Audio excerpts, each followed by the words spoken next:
흡수하는 정신 12장 언어의 부름. 어른들이 메커니즘을 뛰어넘어 추상의 세계에 살고 있다고 생각하고 있기 때문에 내가 지금 설명하고자 하는 내용은 공감을 별로 불러일으키지 못할 수 있다는 걱정부터 앞선다. 그럼에도 이런 경이로운 메커니즘은 너무나 흥미롭다. 메커니즘은 기본적인 사항이며 또한 육체적인 사실이다. 살과 피만이 육체적인 것은 아니다. 메커니즘도 마찬가지로 육체적이다. 신경계의 메커니즘에 감각기관과 신경, 신경중추, 운동기관이 있다는 것은 모두가 알고 있다. 언어와 관련 있는 메커니즘이 있다는 사실은 그런 육체적인 사실들의 범위를 다소 벗어난다. 언어를 관장하는 뇌의 센터들이 발견된 것은 19세기가 끝나갈 무렵이었다. 뇌의 피질에 언어를 다루는 두 개의 특별한 센터가 있다. 하나는 귀로 받아들이는 언어를 위한 센터이고 다른 하나는 언어의 생산을 관장하는 센터이다. 생리학적 관점에서 이 문제를 고려한다면 언어를 관장하는 신체기관 센터도 마찬가지로 두 군데가 있다. 하나는 언어를 듣는 데 쓰이는 센터, 귀이고 다른 하나는 언어를 말하는 데 쓰이는 센터, 입과 목, 코 등이다. 이 두 센터는 정신적으로나 생리적으로나 별도로 발달한다. 언어를 듣는 센터는 언어가 발달하는 잠재의식이 자리 잡고 있는 곳인 정신의 신비한 측면과 관계 있으며 운동센터의 활동은 우리가 말을 할 때 드러난다. 언어를 밖으로 표현하는 데 필요한 운동을 다루는 이 두 번째 부분의 발달이 더 늦는 것이 확실하다. 왜 그럴까? 소리를 만들어내는 이 섬세한 운동을 자극하는 것이 바로 어린이가 듣는 소리들이기 때문이다. 이 순서는 매우 논리적이다. 인간이 언어를 미리 갖춘 상태에서 태어나지 않는다면 아이가 소리를 내기 위해서 먼저 자신이 속한 집단이 발명한 언어의 소리를 들어야 하기 때문이다. 따라서 소리를 만들어내는 데 필요한 운동은 타인의 소리들이 정신에 각인시킨 인상에 근거해야만 한다. 이 점은 논리적으로 이해가 쉽게 되지만 언어를 둘러싼 신체기관이 그런 식으로 발달하는 것은 논리 때문이 아니라 자연의 메커니즘 때문이다. 자연에 무슨 논리가 있는가? 자연 속에서 어떤 사실들을 처음 확인하게 되면 사람은 대체로 이것들이 얼마나 논리적인가 라며 감탄하면서 이런 사실들 뒤에는 방향을 잡아주고 있는 어떤 지성이 있음에 틀림없어 라고 말한다. 사물들을 창조하는 신비한 지성은 온갖 아름다운 색깔과 모양이 발견되는 꽃들의 세계보다 인간의 정신적 현상에서 훨씬 더 많이 보인다. 출생할 당시에는 언어를 듣고 말하는 활동이 전혀 존재하지 않는 것이 확실하다. 그렇다면 출생할 때에는 무엇이 있는가? 아무것도 존재하지 않으면서 동시에 모든 것이 거기에 있다. 존재하는 것은 이 두 센터이다. 온갖 소리와 유전으로부터 자유로우면서도 언어를 흡수하고 또 언어를 말할 수 있는 센터들이 있는 것이다. 두 개의 센터는 언어를 종합적으로 발달시키는 메커니즘의 일부이다. 이 문제를 더 깊이 파고들면서 우리는 집중하고 있는 어떤 감수성과 능력이 존재한다는 것을 확인할 수 있다. 언어를 다듬는 것이 출생 후에 시작된다는 것은 쉽게 목격된다. 왜냐하면 언어를 배우는 것이 전적으로 언어를 듣는 것에 좌우되는데 출생 전에는 아이가 아무것도 듣지 못하기 때문이다. 아이의 활동은 출생 후에 시작된다. 아이가 태어날 때 언어를 다듬는 작업을 시작할 수 있는 준비가 이미 갖춰져 있다는 사실은 그저 신기할 따름이다. 이제 메커니즘뿐만 아니라 신체기관들까지 공부하도록 하자. 틀림없이 이 메커니즘의 창조는 경이롭지만 다른 모든 창조도 마찬가지로 경이롭다. 아이가 태어나기 전에 귀, 언어를 듣는 신체기관, 귀가 창조된다는 사실도 신기하지 않은가? 대단히 신비한 환경 속에서 매우 섬세하고 복잡한 이 도구는 저절로 발달했다. 귀가 마치 어떤 음악 천재가 만들어낸 것처럼 생겼다는 사실이 얼마나 신기한가. 꼭 뮤지션이 귀를 만든 것 같다는 생각이 든다. 왜냐하면 귀와 중간 부분이 현의 길이에 따라 서로 다른 소리에 진동하는 능력을 가진 하프처럼 생겼기 때문이다. 우리 귀 속에 있는 하프는 64개의 현을 갖고 있으며 이 현은 길이 순서대로 놓여 있다. 또 귀의 크기가 아주 작기 때문에 이 현들은 달팽이 껍질 모양으로 배열되어 있다. 얼마나 놀라운 지능인가. 공간의 한계를 존중하면서도 음악 소리에 필요한 모든 것을 다 구축해 두었으니 그러면 누가 이 현들을 연주하는가? 아무도 연주하지 않으면 하프는 오랫동안 벽을 등지고 앉아서 침묵을 지킬 것이다. 하프처럼 생긴 것 앞에 북 같은 것이 자리 잡고 있다. 무엇인가가 이 북을 건드리면 하프 현 하나 또는 둘 이상이 진동한다. 그러면 북이 하프를 연주하고 우리는 언어의 음악을 듣는다고 할 수 있다. 우주의 소리 모두가 귀에 흡수되지는 않는다. 현이 64개에 지나지 않기 때문이다. 그러나 꽤 복잡한 음악도 그것으로 연주할 수 있다. 귀를 통해서 대단히 정교하고 복잡한 언어를 전달할 수 있다. 만약에 이 복잡한 도구가 신비한 태아 단계에서 스스로를 창조했다면 출생 후에 다른 무엇인가를 창조해야 하는 이유는 무엇인가? 다시 말해, 아이가 자신의 환경 안에서 언어를 발견하고 그것을 스스로 창조해야 하는 이유는 무엇인가? 이제 이 질문에 대한 답을 찾도록 하자. 잠시 자연을 보자. 자연은 얼마나 경이롭고 또 얼마나 신속한가. 아이가 7개월 만에 태어나더라도 모든 것이 완벽하고 또 준비가 잘 되어 있다. 자연이 늦는 법은 절대로 없다. 이 악기는 신경 섬유를 통해 받는 소리를 뇌로 어떻게 전달하는가? 이 특별한 소리들을 수집하는 특별한 부위가 자리 잡고 있는 그 뇌로 말이다. 그것도 또한 신비한 일이지만 이것들은 자연의 사실들이다. 신기한 것은 신생아들을 연구한 심리학자들이 가장 느리게 발달하는 감각이 청력이라고 말한다는 점이다. 심리학자들은 심지어 아이가 청력이 없는 것처럼 보인다고 말한다. 아기 주변이 온갖 종류의 소음으로 시끄러워도 아이는 전혀 아무런 반응을 보이지 않는다. 이것은 이 센터들이 언어를 위한 센터이고 단어를 위한 센터이기 때문이다. 마치 이 막강한 메커니즘은 오직 이런 특별한 소리에만 말로 하는 단어들에만 반응하는 것처럼 보인다.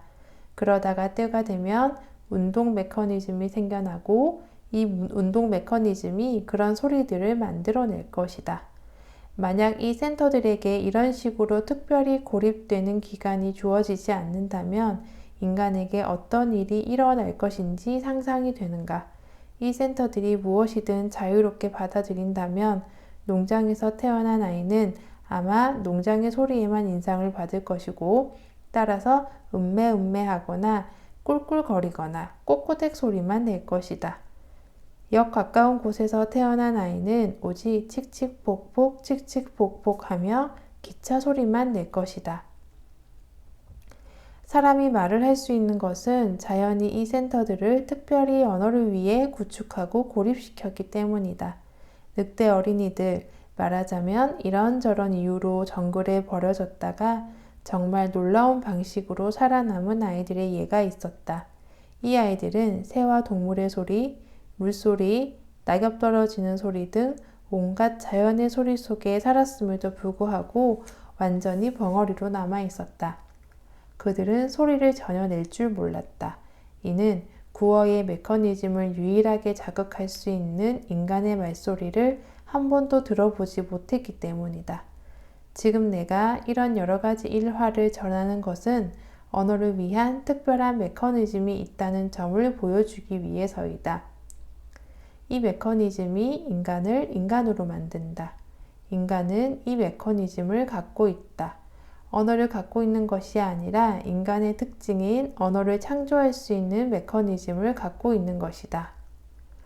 단어들은 아이가 스스로 다듬으며 노력한 결실이지만 아이 자체는 메커니즘이 아니다. 출생 직후 신비한 시기의 자아를 잠을 자고 있는 자기라고 상상해 보자. 잠을 자고 있는 이 자아가 갑자기 잠에서 깨어나 아름다운 음악을 듣는다. 만약 이 신비스러운 자아가 말을 할 수 있다면 자아는 이렇게 말할 것이다. 내가 세상으로 나온 것을 사람들이 음악으로 환영했어.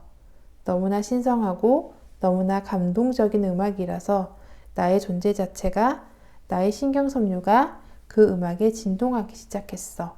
다른 소리는 하나도 들리지 않았어.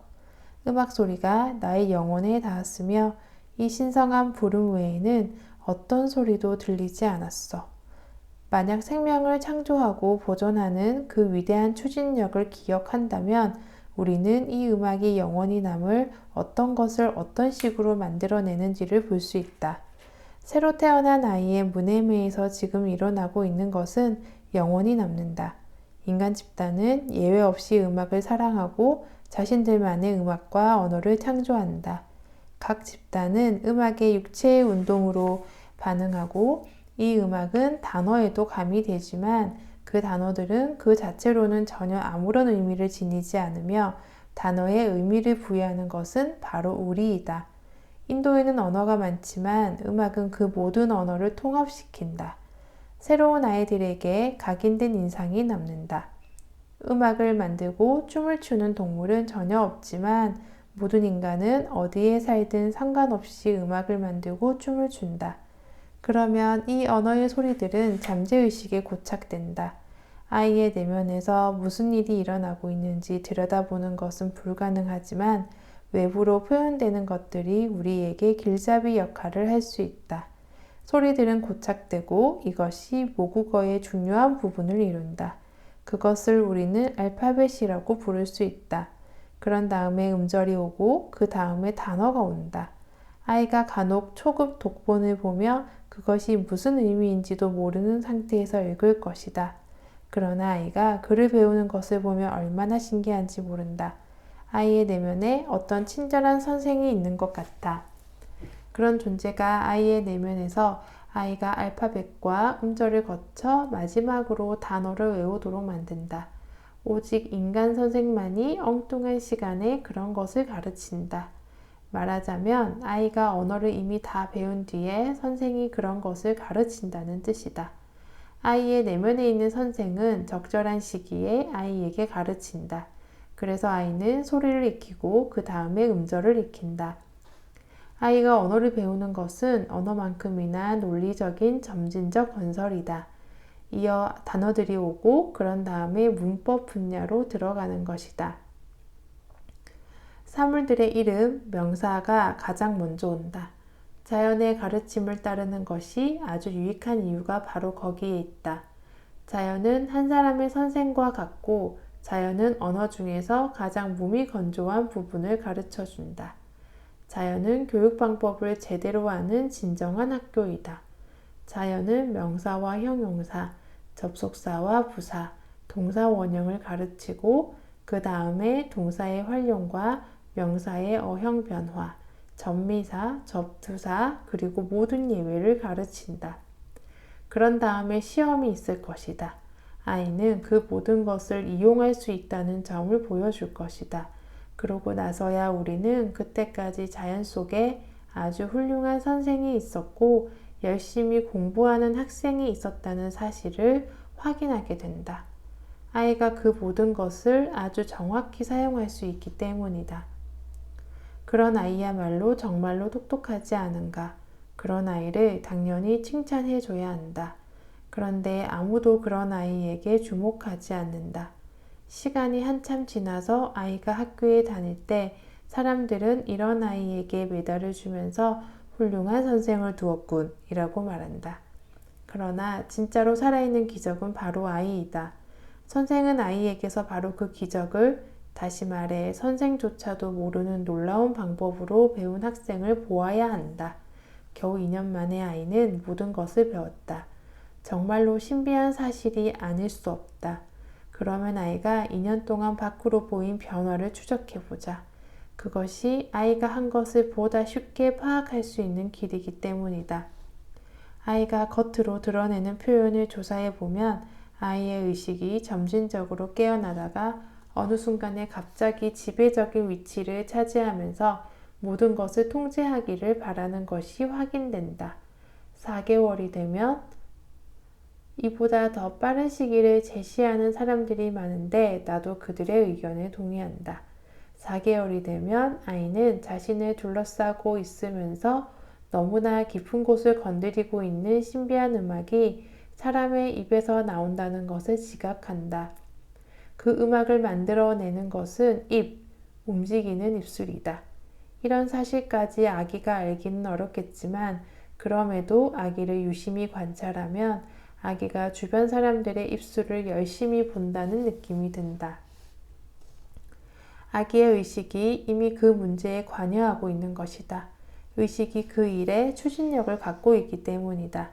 분명히 운동은 무의식적으로 준비되고 세밀한 신경 섬유들의 정확한 조정도 의식적으로 성취되지 않지만 의식이 관심을 기울이면서 주변 환경을 조사하는 활동을 벌인다.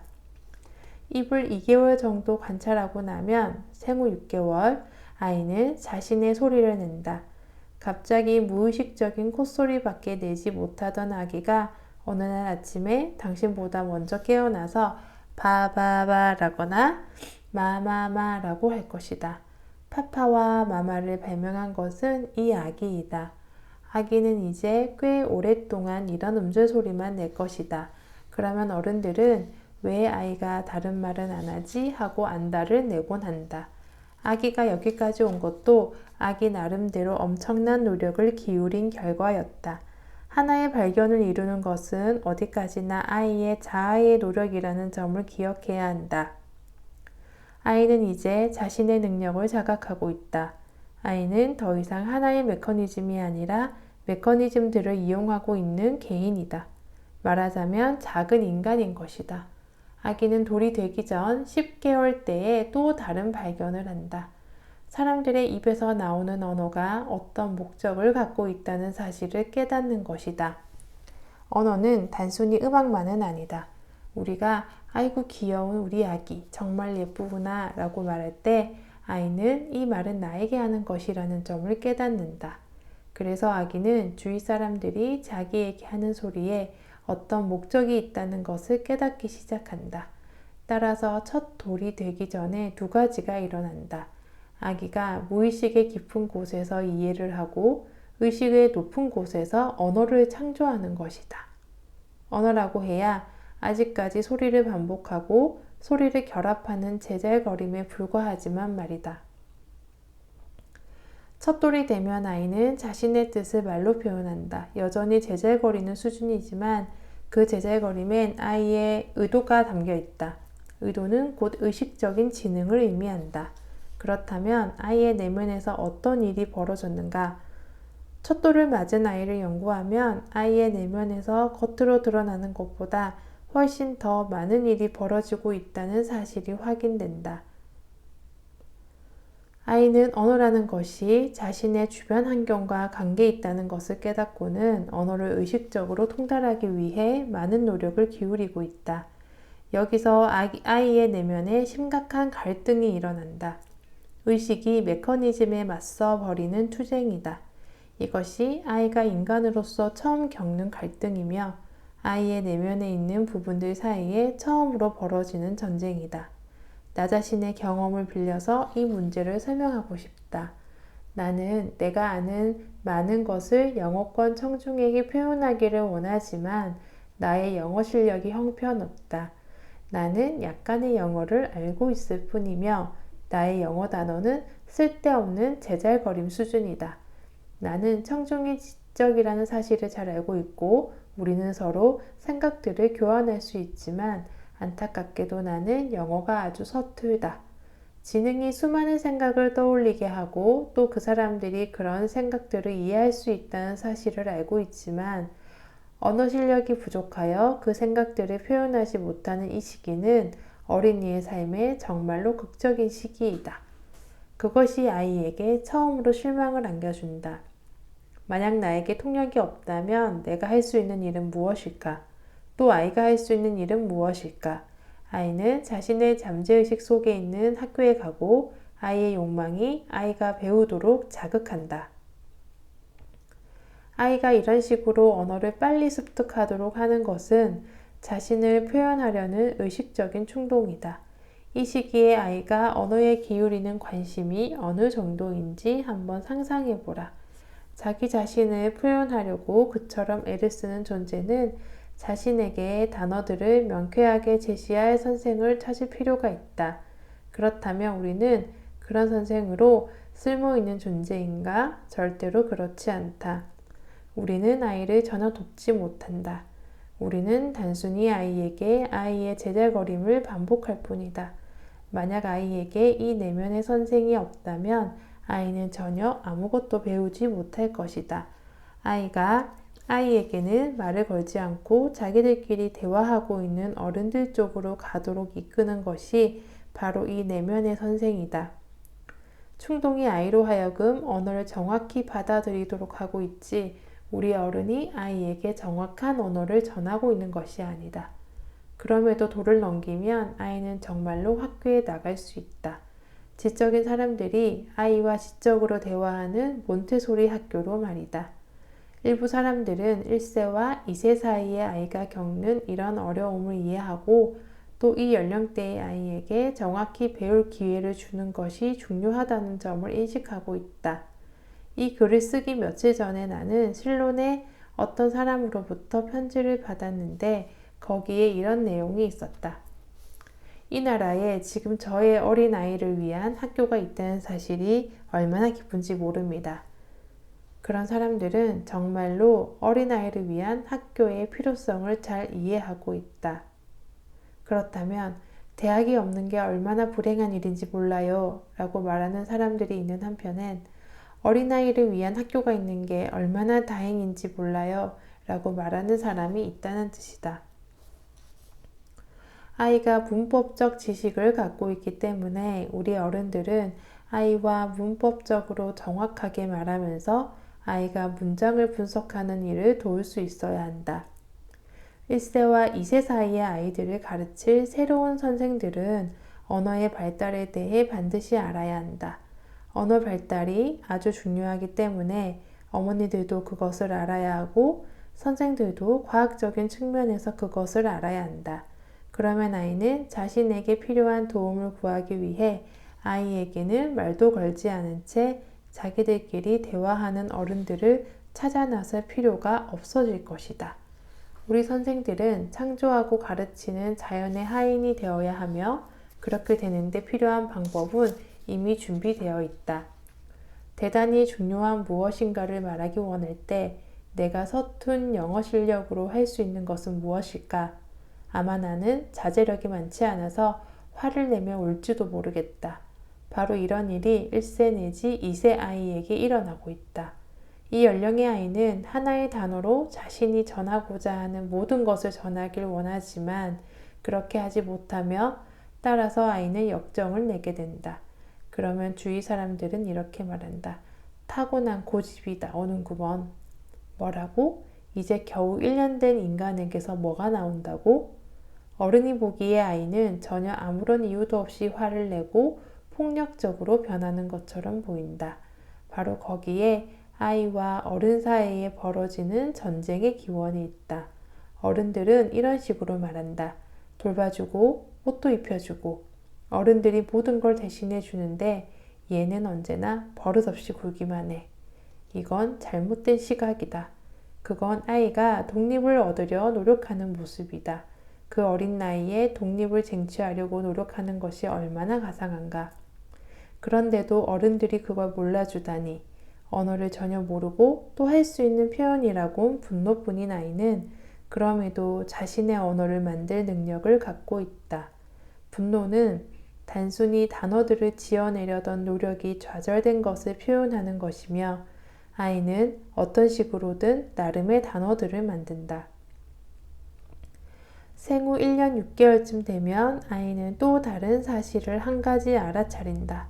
말하자면 각각의 사물은 저마다 이름을 갖고 있다는 사실을 깨닫는 것이다. 이 사실이 아이에게 너무나 경이롭게 다가온다. 왜냐하면 그것이 아이가 듣는 단어들 중에서 명사를, 특히 구체적인 명사를 선택할 수 있다는 것을 의미하기 때문이다. 이전에는 사물들의 세계가 있었는데 지금은 이 사물들을 가리키는 단어들이 있는 것이다. 애석하게도 명사만으로는 모든 것을 표현하지 못하며 그래서 아이는 한 가지 생각을 하나의 단어로 나타내야 한다. 따라서 심리학자들은 문장들을 표현하는 데 쓰이는 이 단어들에 특별히 관심을 기울이고 있으며 그들은 이 단어들을 융합 단어 혹은 한 단어 문장이라고 부른다. 아이가 우유와 포리지를 먹고 싶어 하는 상황을 가정해보자. 이런 경우에 아이는 마파라고 외칠 수도 있다. 이 외침은 엄마 배고파 포리지 줘 라는 뜻일 것이다. 아이는 단어 하나로 한 문장 전체를 표현하고 있다. 이 융합 단어의 또 다른 특징은 단어 자체에 변질이 있다는 점이다. 종종 축약이 이루어지는 것이다. 스페인 아기는 오버코트를 뜻하는 팔레토트 대신에 투를, 어깨를 뜻하는 에스팔다 대신에 팔다를 쓸 것이다. 이것은 하나의 변형이며 우리 어른들이 쓰는 단어들을 압축한 것이다. 어떤 경우에는 아이의 축약이 너무 엉뚱해서 아이가 외국어를 쓰고 있다는 인상까지 주기도 한다. 아이의 언어가 있지만 그것을 연구하겠다고 나서는 사람은 별로 없다. 이 나이대의 아이들을 가르치는 선생들은 아이의 언어를 공부해 괴로워하는 아이의 영혼이 차분할 수 있도록 도와줘야 한다. 아이가 쓰는 두 단어 to와 팔다는 아이의 내면에서 일어나고 있는 갈등을 그대로 드러내고 있다. 아이가 너무나 화가 나 있는 것이다. 어른들조차도 어떻게 다스려야 할지 모를 만큼 큰 화이다. 아이의 어머니가 자기 코트를 팔에 걸고 있었고 아이는 소리를 지르고 있었다. 마침내 어머니는 나의 제안에 따라 코트를 입었으며 그 즉시 아이의 비명이 그쳤다. 아이는 차분해지면서 행복한 표정을 지었으며 이내 이어 투 팔다 라며 까르르 웃었다. 그것은 곧 맞아요. 코트는 어깨 위로 입어야 하지요 라는 뜻이다. 그렇다면 여기서 또 다른 사실이 확인된다. 아이의 신비한 언어가 이 연령대 아이의 심리를, 말하자면 질서에 대한 욕구와 무질서에 대한 절망을 드러낸다는 사실이다. 코트는 팔에 걸고 다니는 그런 것이 아니었다. 팔은 코트를 걸치는 곳이 아니었다. 그 같은 무질서는 아이가 견딜 수 없는 것이었다. 또 다른 예가 있다. 1년 6개월 된 아이도 전체 대화를 이해한다는 사실을 보여주는 예이다. 어른 5명이 아이의 이야기책의 장점과 단점을 놓고 토론을 벌이고 있었다. 그들은 어느 정도 토론을 한 뒤에 결말이 모두가 행복하게 끝나지요 라는 말로 대화를 끝냈다. 그 즉시 그 방에 있던 꼬마가 롤라 롤라 라고 외치기 시작했다. 사람들은 아기가 보모를 찾고 있다고 생각했다. 그런데 그게 아니었다. 아이는 더욱더 흥분하다가 절망과 화를 이기지 못하고 울음을 터뜨렸다. 그래도 뜻대로 되지 않자 아이는 책을 뒤집어 뒷표지를 보이며 주인공 아이의 사진을 가리키면서 다시 롤라 롤라라고 말했다. 어른들은 인쇄된 이야기의 마지막을 책의 끝으로 여겼지만 아이에겐 책 뒷표지에 있는 마지막 그림이 책의 끝이었으며 그 그림 속의 아이는 그들이 어떻게 행복하게 끝났다고 말할 수 있지? 라며 울고 있었다. 이 아이는 어른들의 대화를 전부 듣고 있었으며 그것이 그 책에 관한 대화라는 사실을 이해하고 있었고 어른들이 실수를 하고 있다는 것을 다 알고 있었다. 아이의 이해력은 세세하고 완벽했지만 아이의 언어가 충분하지 않았다. 아이는 스페인어로 cry를 뜻하는 단어인 롤라조차도 제대로 발음하지 못했으며 그래서 아이는 로라라고 말했다. 로라라는 단어는 이 어른들에게 아니에요, 틀렸어요. 이 이야기는 행복하게 끝나지 않아요. 아이가 울어요 라는 뜻으로 쓰였다. 이 예는 내가 1세 내지 1세 반 된 아이들을 위한 특별한 학교가 필요하다고 강조하는 이유를 잘 보여주고 있다. 어머니와 사이는 아이들이 최고의 언어를 자주 경험할 수 있도록 특별히 신경을 써야 한다. 어른들은 친구들을 방문할 때에도 아이를 데려가도록 하라. 또 사람들이 자신의 말을 강조하고 발음을 정확히 하는 그런 모임에 갈 때에도 아이를 데려가도록 하라.